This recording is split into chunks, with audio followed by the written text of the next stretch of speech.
Desde Medellín para América Latina. Hola, mucho gusto. Mi nombre es Álvaro Ramírez Bonilla, colombiano, estudiante con el Rabino Boas.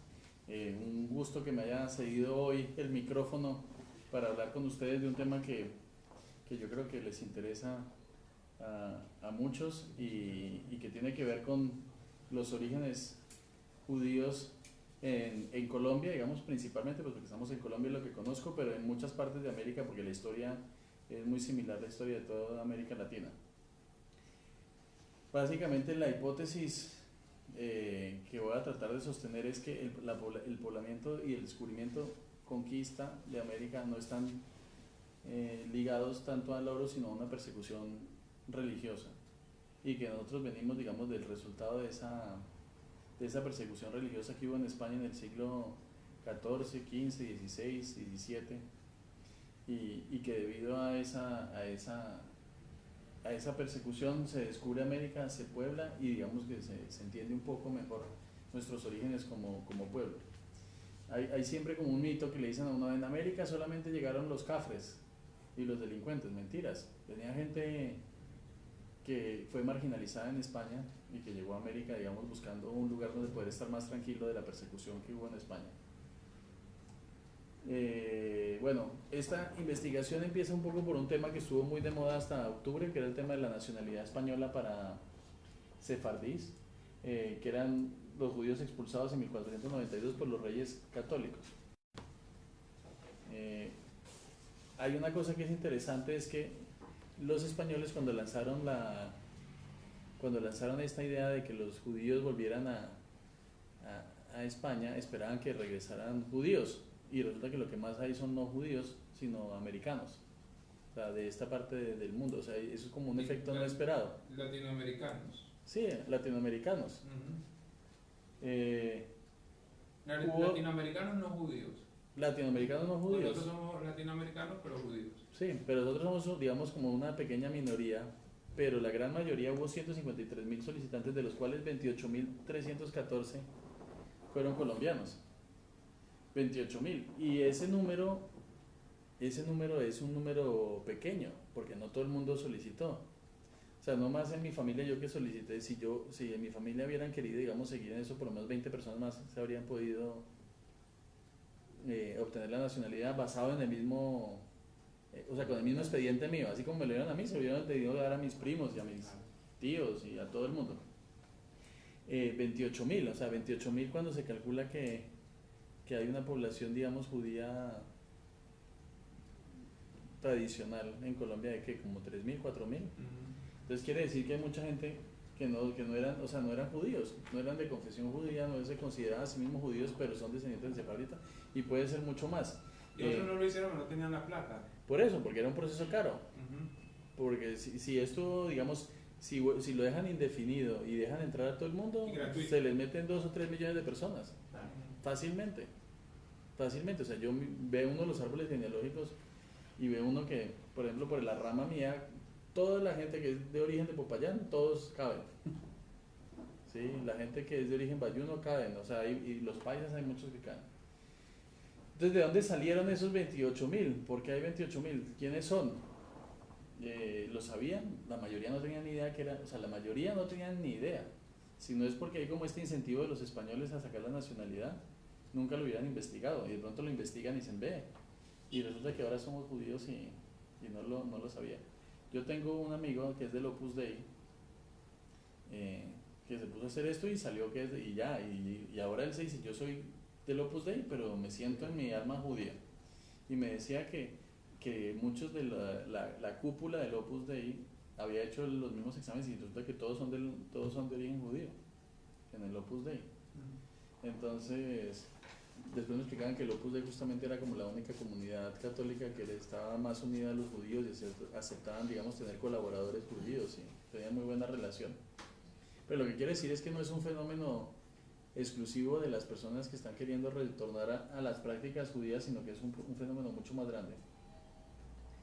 Esto, digamos, nosotros aquí lo sabemos.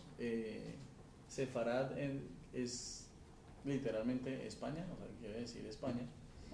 y hay algunas, esto digamos, hay unas cosas que son como especulación, pero nadie sabe, digamos, la palabra Iberia no se sabe de dónde viene, no se tiene muy claro de dónde viene, pero hay gente que dice que viene, que era la tierra donde vivían los del río Ebro. Generalmente la versión más aceptada es que es el río Ebro el que le da el nombre de Iberia, pero Ebro también es parecido a hebreo, que es parecido a ibrito.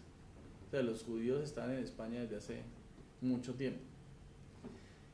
Los primeros antecedentes de asentamientos, o sea, la historia de los judíos en España es una historia que va casi a la época del rey Salomón, cuando el rey Salomón organiza unas grandes flotas para comerciar con el Mediterráneo. Empieza a haber establecimientos judíos que se establecen con los fenicios, o sea, los primeros asentamientos que se hacen, digamos, en España vienen desde esa época, y son los que introducen el monoteísmo en la península ibérica.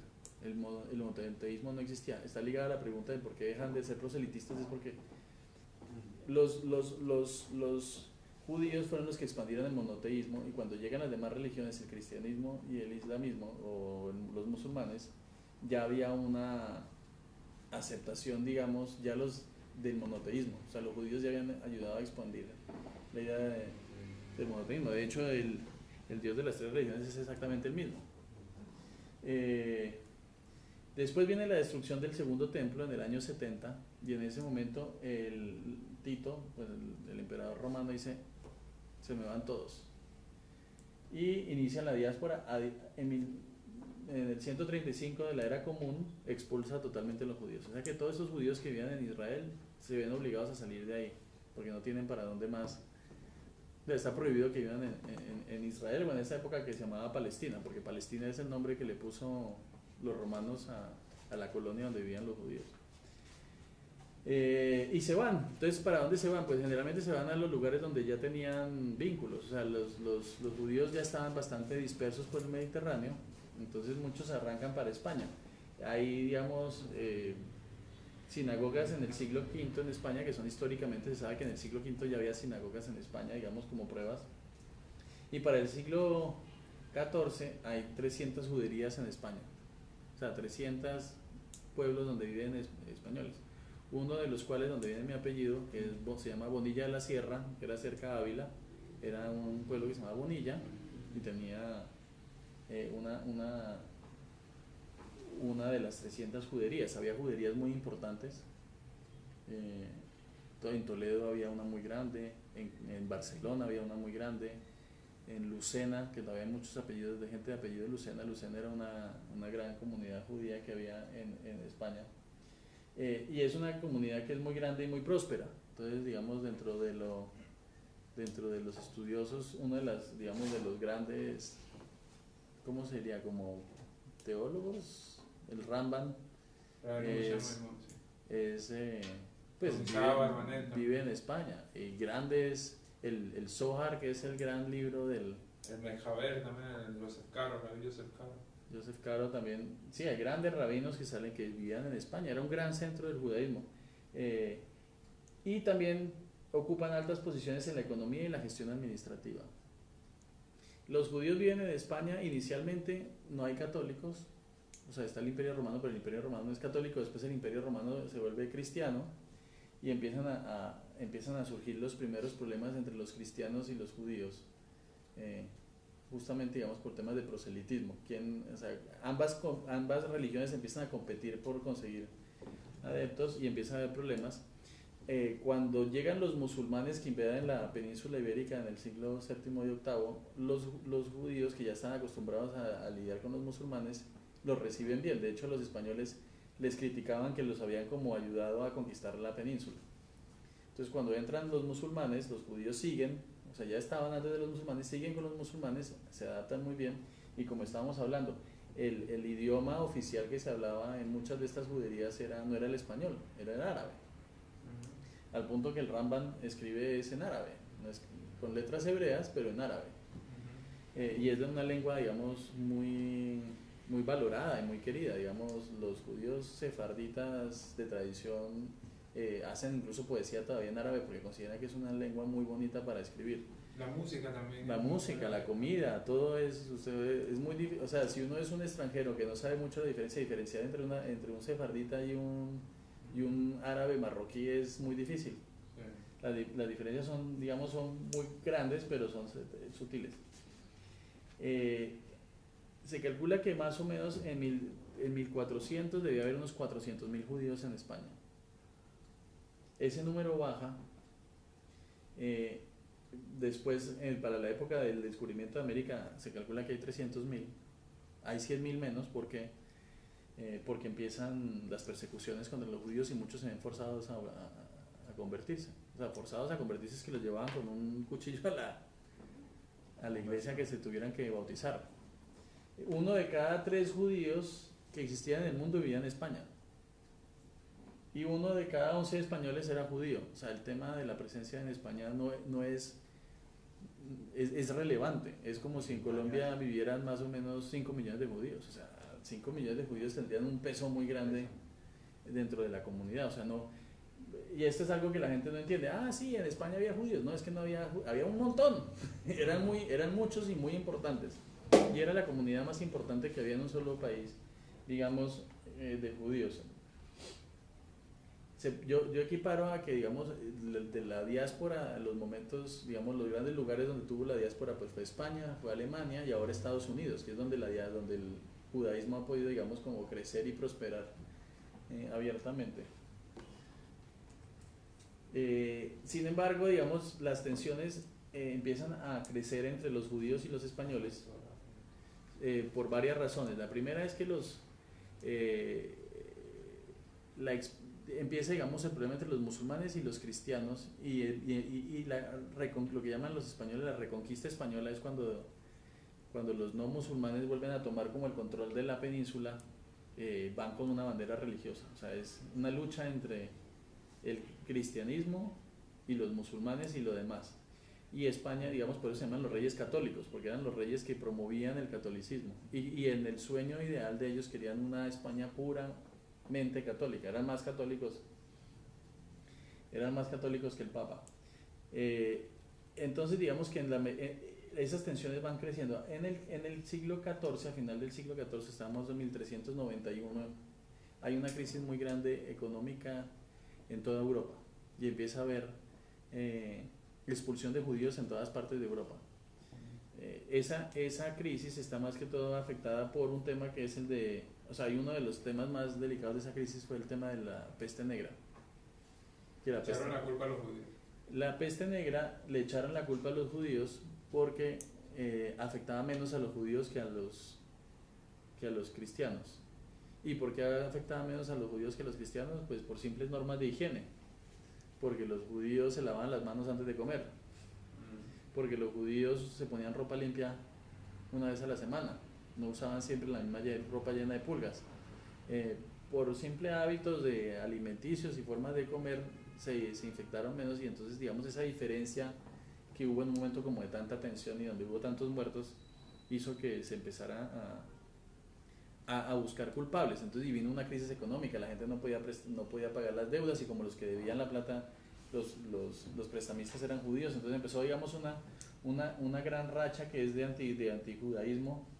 Se les empieza a acusar de herejías, entonces que hay todo un tema respecto a las hostias, de que ustedes saben que para los cristianos una hostia es el cuerpo de Cristo, entonces acusaban a los judíos de hacer herejías contra las hostias y eso, mejor dicho, se volvió un gran problema. Y en 1391 hay grandes revueltas y matanzas de judíos. Se calcula que entraban a una ciudad, a un barrio judío y mataban a todo el mundo y empezaban a volverse, digamos, como muy, muy, muy fuerte, y ahí empiezan las primeras conversiones forzadas. Ahí se estima que son 100.000 entre los que mueren y los que se ven forzados a convertirse. Cristianos nuevos le llamaban. Sí, cristianos nuevos. No, todavía no eran cristianos nuevos. Lo forzaron, ¿no? Ahí los cristianos nuevos aparecen un poquito después. O sea, la palabra de cristianos nuevos, para diferenciarlo, ahí eran cristianos. Entonces ahora ya no son judíos, ahora son cristianos. Cristiano nuevo aparece un poco después. Cuando empiezan no le llamaban igual en ese... al principio eran cristianos puros. Empiezan a volverse un poco más tarde cristianos nuevos cuando ellos empiezan a decir, todos estos que se han ido convirtiendo, ahora que son cristianos, tienen más acceso a más cosas. O sea, si lo que queríamos era quitarnos los de encima, ahora son peores, porque disfrazados de cristianos tienen más alta. Entonces ahí aparece la diferenciación. Y ahí aparecen ahí dicen, no, ustedes no son cristianos, ustedes son cristianos nuevos. ¿Sí? Cuando empiezan a darse cuenta que los judíos... porque para los cristianos es lo mismo que para los... O sea, después de que usted se convierta, usted es cristiano. O sea, no, si alguien se convierte al cristianismo hoy, nadie le dice que es un cristiano nuevo, es un cristiano. Pero ellos empiezan a hacer esas diferenciaciones en cristianos nuevos, es para tratar de... lo que vamos a ver, para separarlos legalmente. ¿Sí? Entonces empiezan esas primeras conversiones. Hay un par de curas que después los volvieron santos, que eran antisemitas y antijudíos. En esa época no eran antisemitas, el término antisemita es más reciente. Eran antijudíos y los acusaban de todo, y fueron los que más promovieron la cosa. Los reyes protegían a los judíos hasta donde podían, pero a veces que no los podían proteger. Eso, la relación entre la nobleza y la realeza y los judíos fue variable. A veces los querían mucho, a veces no los querían. Entonces, cuando viene el edicto, entonces se va consolidando esa España católica, donde ya el último, digamos, pedazo de España que queda es el califato de Granada, donde está la Alhambra. Esa es como la última bastión musulmana. En febrero de 1492 los reyes católicos expulsan finalmente a todos los musulmanes que había, digamos, formales, ¿no? O sea, al califa y a las cosas. Pero igual la población española también era muy, muy árabe, porque habían estado ahí 8 siglos. Por eso no es de extrañar que ahorita aparezcan también, así como aparecemos judíos aquí, aparezcan musulmanes, porque ellos también vivieron allá mucho tiempo y vivíamos felices y en armonía. O sea, la relación entre los dos siempre fue muy buena y hay que procurar que se mantenga así. Entonces en 1492, cuando ya los españoles logran sacar a los árabes, siguen en su proyecto, digamos, de crear esa España pura, y van a la siguiente etapa, que es el edicto de expulsión. Alhambra.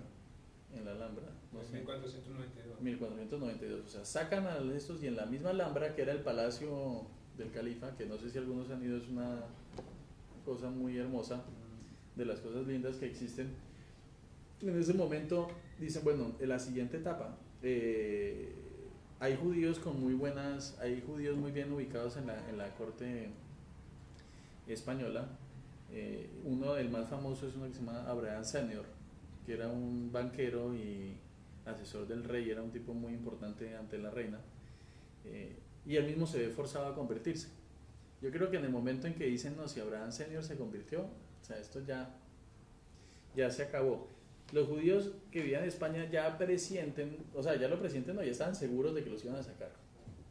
Y lo que estaba esperando era en qué momento pasa eso. O sea, ya sabíamos, nos venían echando desde 100 años antes, nos forzaron a convertirnos, nos están poniendo mucha presión, ya empezaron a salir las leyes de los cristianos nuevos, ya existían. Entonces a los cristianos nuevos ya les empezaron a poner restricciones. Entonces ellos dicen, bueno, nos tenemos que ir de acá. Entonces hay 300.000 judíos, de los cuales se calcula que 150.000 salieron del reino. 100.000 se van para Portugal, porque están muy cerquita, pues lo más fácil es irse a Portugal, que está al lado. Y en Portugal lo reciben, inicialmente lo reciben con agrado, dicen, vénganse acá, paguen plata, denos, o sea, como todos, le ponemos una vacuna y los dejamos entrar. Pero resulta que después, digamos, la corona española, que tiende a dominar y se vuelve muy grande, hace un acuerdo con los portugueses y casan se emparentan los dos. Y se emparentan los dos reinos para prometerle, digamos, al reino de Portugal que lo dejan en paz. La parte de la negociación de eso es que los católicos le dicen, nos vamos a emparentar y no vamos a tener guerra, pero usted me saca a los judíos de Portugal. Portugal, que no veía a los judíos con malos ojos, se ve obligado a expulsar a los judíos. Disculpa si puedo añadir algo. Tomás de Torquemada fue el que le metió cosas en la cabeza a la reina Isabel, siendo que Torquemada era judío converso. había diferentes tipos de conversos, ¿no? Había los conversos. O sea, era judío, pues, había los conversos. Era judío. Había los conversos que lo hacían por conveniencia. Y otro converso. Y seguramente había muchos que también lo hacían convencidos. Con convicción. Y digamos que no hay palo que más apriete que el de la misma cuña. Entonces incluso muchos de los inquisidores, por ejemplo en Monterrey el inquisidor más grande era de apellido Bonilla, por ejemplo, que fue el primero que empezó a perseguir a... Bonilla. ¿Ah? Y seguramente eran, claro, porque muchos se infiltraron en la misma iglesia y seguramente perseguían a unos y salvaban a los suyos, o sea, también estaban dentro del sistema como en todo. Además España siempre fue muy corrupto, entonces ellos también se metían a ver cómo salvaban a los suyos y cómo se podían mantener en el poder. Y se salen después, entonces ellos están buscando para dónde irse. La expulsión, digamos, está totalmente concuerda, digamos, la expulsión de esto con el descubrimiento de América. De hecho, eso no lo he verificado yo, pero todos dicen que Colón zarpa, se espera que sea después de Teshua. ¿De qué fecha es que zarpa Colón de...? Se espera que pase Teshua Beat y apenas termina, salpa. Llega en su coto. Llega acá en Sudamérica. ¿Sí? Y le dio una ruta de embarque del Rabino Casuto. Los judíos desde hace mucho tiempo eran digamos, navegantes, sabían hacer barcos, y los que financian esta primera, siempre le dicen, no, la reina de España estaba más endeudada que ya no podía más, o sea, la guerra que había tenido de reconquista de España le había quitado todo el dinero. Los que financian son estos de acá, Luis de Santángel, Gabriel Sánchez y Isaac Abranet, son los que financian, al punto que cuando regresa Colón, el primer informe que hace, no se lo hace la reina, se lo hace a ellos.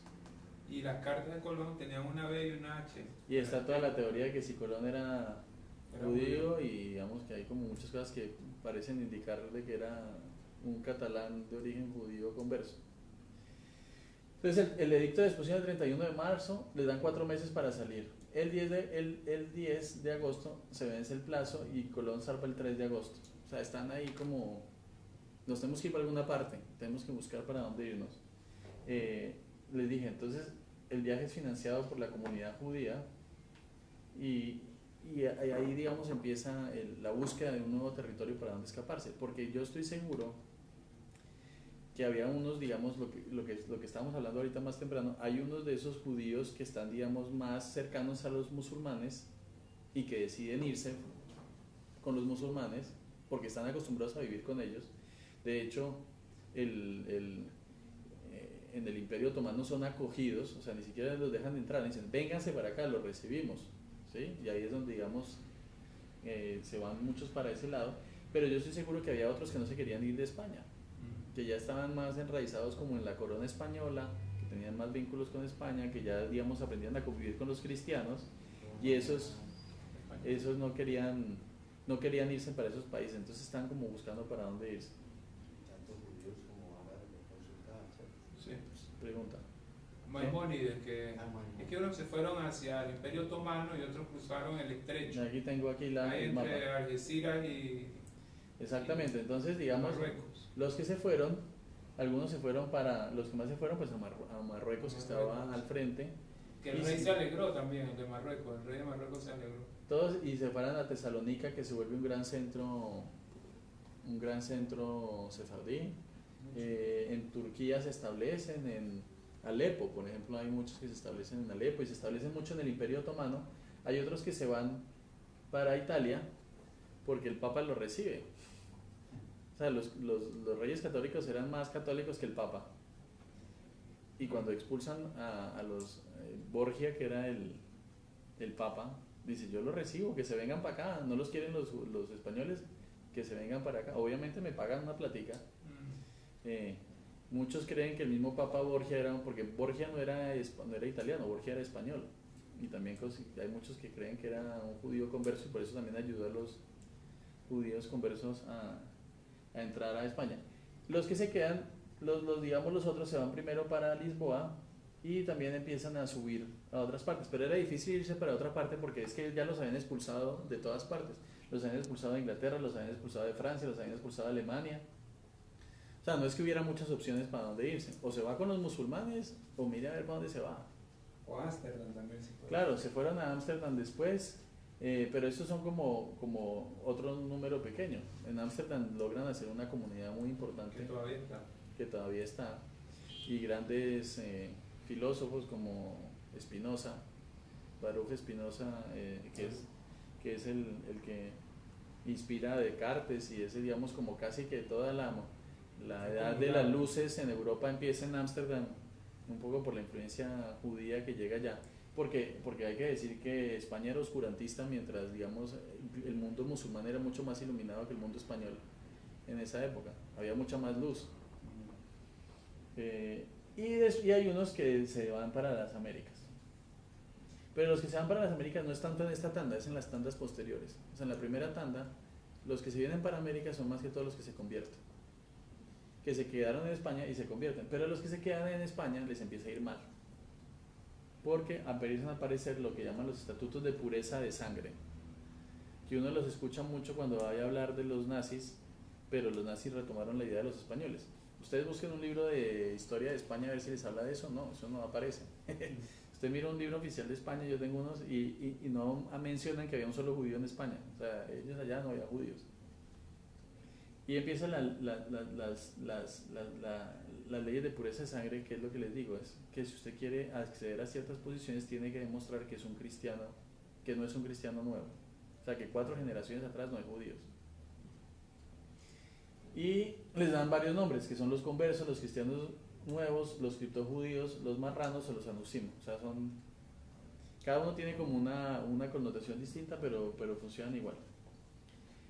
Los cristianos nuevos siguen siendo perseguidos a pesar de su bautismo. La Inquisición continúa hasta el siglo XIX. La Inquisición siguió hasta el siglo XIX.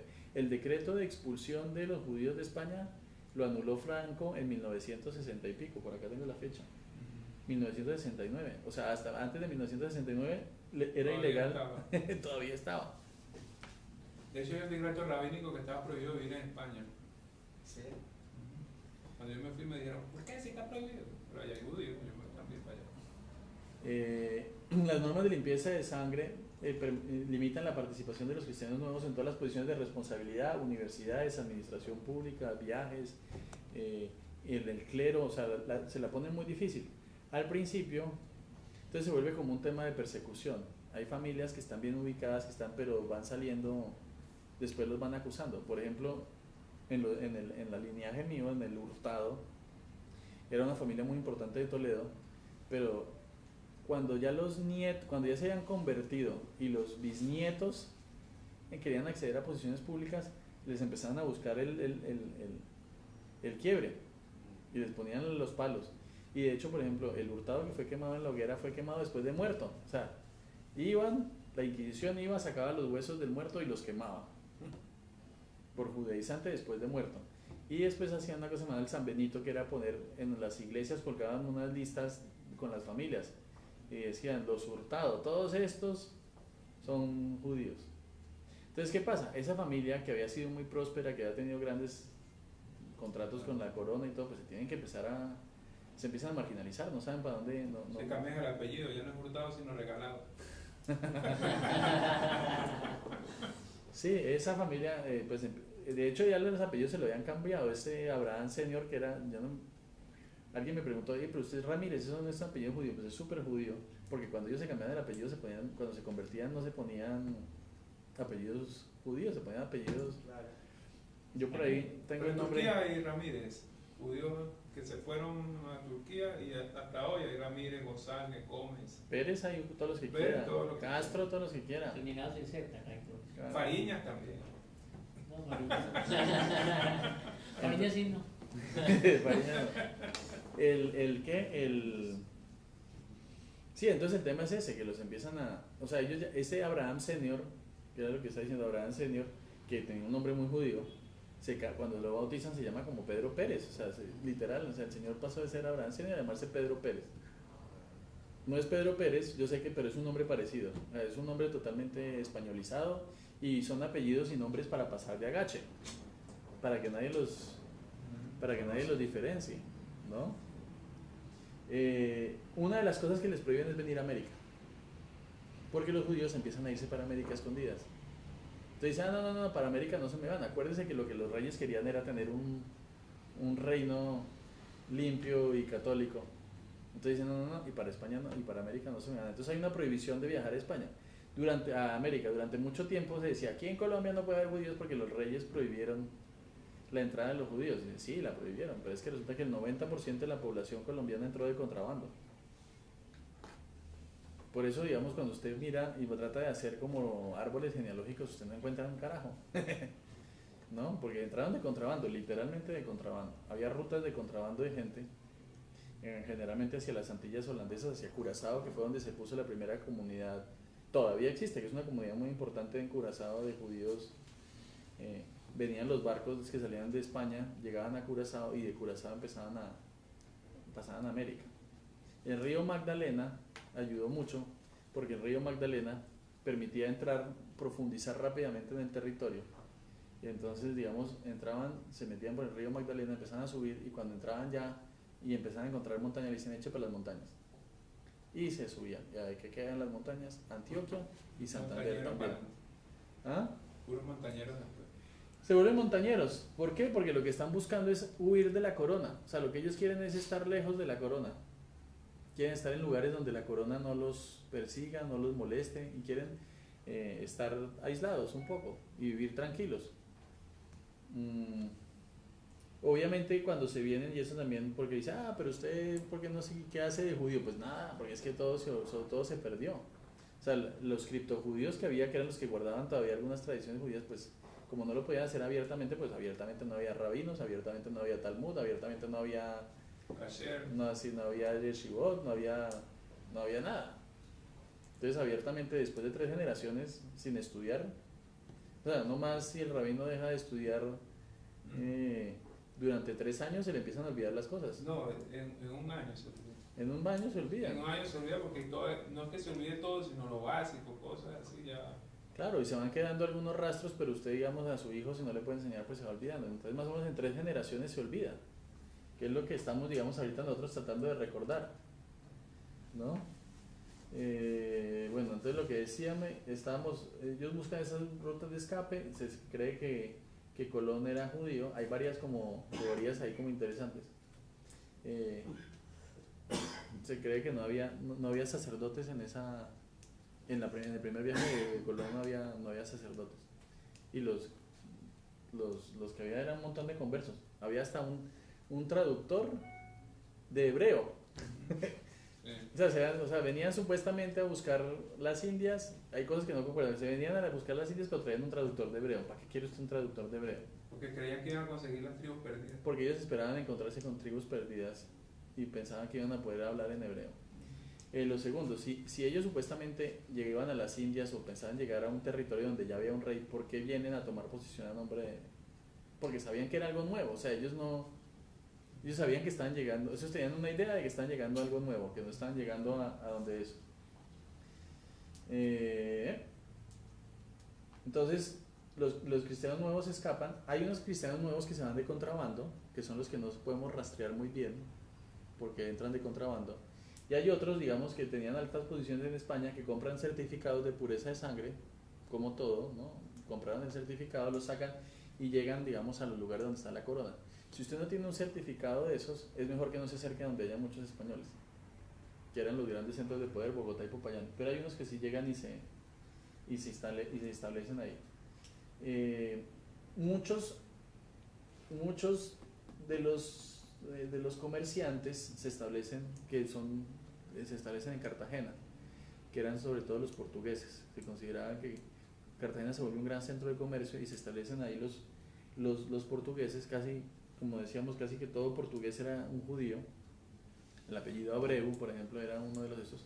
Y detrás de esos aparece el Tribunal de la Inquisición, que se viene detrás de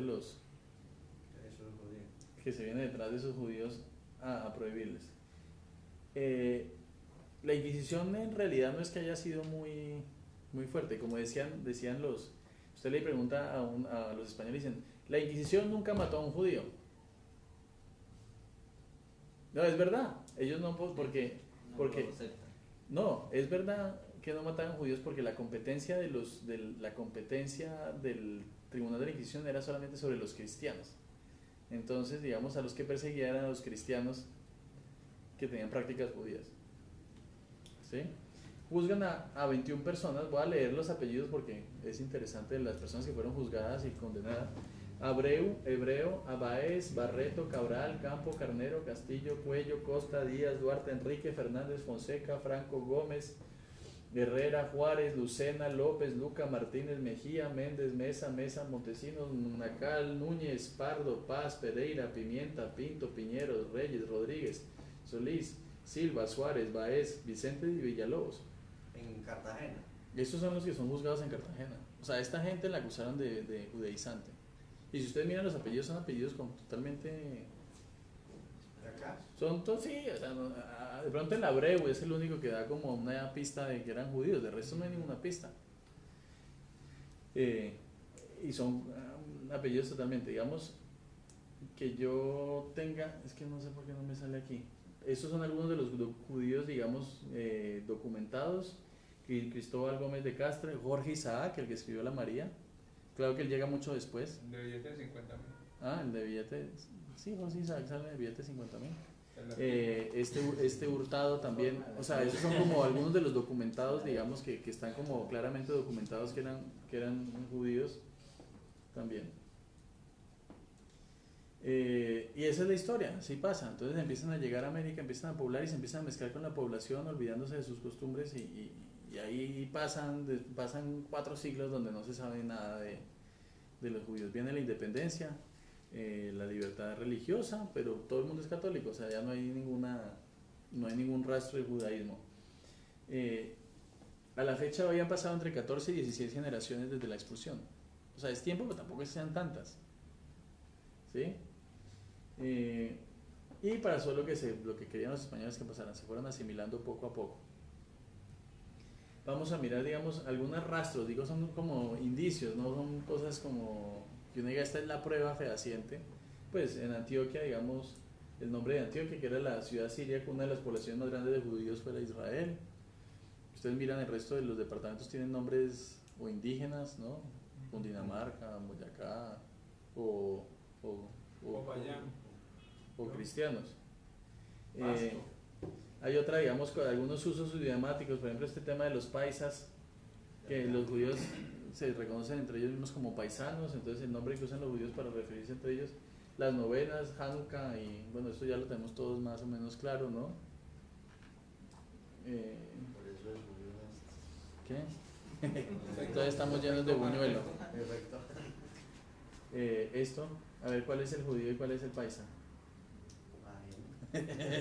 Y pusiste una foto del rojo en lugar del nacional, ¿vale? No, lo veo bien ahí de cara. Lo veo muy bien, ese es. Claro. Sí, el DIN, muy bien. El sombrero, sí, las migves que hemos visto, que hay migves por muchas partes. Esta es una migve que está en la casa... En Prado, en la misma sinagoga de Prado pasa eso. Esta es la casa Barrientos, que es una casa que queda ahí en la playa, que ahorita es como museo, y ahí eso es una migve, o sea, eso no es una ducha, no es una tienda. Ahí, esos son migves, hay muchas migves que se encuentran por acá, los nombres. Aquí en Antioquia es muy usual usar nombres del Antiguo Testamento. En los países cristianos nadie se llama Abraham o Jacob o Isaac, sino es... Joseph. Eso es Joseph, sí. En Venezuela me ponen que Nicolás. Entonces aquí los nombres más usados son Adán, Abelino, Abraham, Adonai, Benjamín, Efraín, Ezequiel, Elías, Habacuc, Isaías, Israel, Jeremías, Melquisedec, Moisés, Neftalí, o sea, son nombres totalmente del Antiguo Testamento. Y para las mujeres, ¿no? Abigail, Betsabé, Débora, Elvira, Elisa, Eloísa, Esther, hay un montón de Esteres, de Ruth hay un montón, Isolina, Jacoba, Miriam, Rebeca, Salomón, sí, hay muchos nombres que se usan. La palabra parve, que solamente existe acá. Parva. En Antioquia se utiliza la palabra parva, que no se utiliza en ninguna parte para designar el pan. y todo lo que... Sí, es como el pan y todo lo que tenga, como todo lo que se vende en una panadería, se llama una parva, pero no tiene ni leche ni carne. Los frijoles, eso sí ya es como súper especulativo. Los frijoles se llaman en España, no comen frijoles, en España comen judías. Porque las judías... Y moros. Porque eran... Pero las judías no son lo que aquí le llamamos... No, los frijoles. En España los frijoles se llaman judías. Usted diga, deme un plato de frijoles, no se los dan porque no saben que deme un plato de judías. Y se llaman así porque los judíos en España comían muchas judías. Era como lo que comían los judíos porque era parve, una fuente de proteína parve. Sí. Yo digo incluso la fuerte religiosidad. Antioquia es una región muy religiosa, donde la gente tiene un amor muy fervoroso a Dios. Eso también viene. El tema comunitarista. Si ustedes miran, por ejemplo, Álvaro Uribe, que es como el gran líder político antioqueño reciente, el primer gobierno que quería hacer era un gobierno comunitarista. O sea, el comunitarismo paisa es algo que no se encuentra en el resto del país y que le critican mucho, o sea, que el resto de gente no entiende por qué los países son tan unidos y se apoyan y somos. Se es convertido al antioqueño. Yo soy sí, mi papá era paisa. Yo digo que hay una cosa también que es muy paisa, que es el sentimiento de superioridad. Los paisas se sienten superiores y eso también es... ¿La raza superior? Sí, los paisas siempre dicen somos una raza superior, pero ¿quién dice eso en América? En América se sienten siempre inferiores, ¿sí? ¿Quién más se considera la raza superior? Pues el pueblo elegido también. Los judíos también sufren de sentirse superiores al resto. Aquí se valora mucho lo que son los comerciantes y los empresarios, ¿no? O sea, siempre hay como una valoración de eso. Yo tengo aquí esto del aguamanil, no sé si hay gente que lo dice que es como el tema de lavarse las manos y todo. Yo no sé si en otras regiones habría eso. El Kelly para lavarse las manos antes de las oraciones o antes de comer pan. Y hay una cosa que es muy interesante que lo trabaja mucho un investigador que se llama Serrano, Enrique Serrano. Yo no sé si han leído algo de él. Escribió un libro que se llama ¿Por qué fracasa Colombia? El tipo de ahora es el director del Archivo Nacional y él descubrió que eran sus orígenes sefarditas, de una familia de Lucena, y se ha dedicado a escribir mucho. Hay varias novelas de él sobre el tema de los judíos y ha trabajado mucho. Y él dice que parte del tema de que en Colombia haya un estado general de ilegalidad y que la gente no le guste la justicia viene de ese origen judío de querer solucionar los problemas entre ellos sin la intervención del Estado. Y dice que hay como un tema de complicidad, como todos venimos del mismo, como de esa misma ilegalidad, hay como o sea, cuando algo pasaba malo, en vez de ir a sapear a la corona, decían no, esto lo arreglamos nosotros, ¿sí? Ese sentido de que lo tenemos que arreglar nosotros y que aquí el Estado más bien no se meta y hay un poco aprecio por un Estado fuerte. O sea, aquí los problemas los arreglamos nosotros, no queremos que vengan ni los jueces ni nada de eso a arreglarlo. Él dice que parte de eso es por esa identidad, digamos, judía escondida, donde toda la gente quería mantener lo más posible alejado el Estado. Para los que quieran seguir como mirando, estudios genéticos pueden revelar los orígenes. O sea, es muy difícil conseguir pruebas documentales o papeles y todo porque no existen o no se consiguen. Pero los estudios genéticos, pues ahí están. Eso no tienen vuelta de hoja.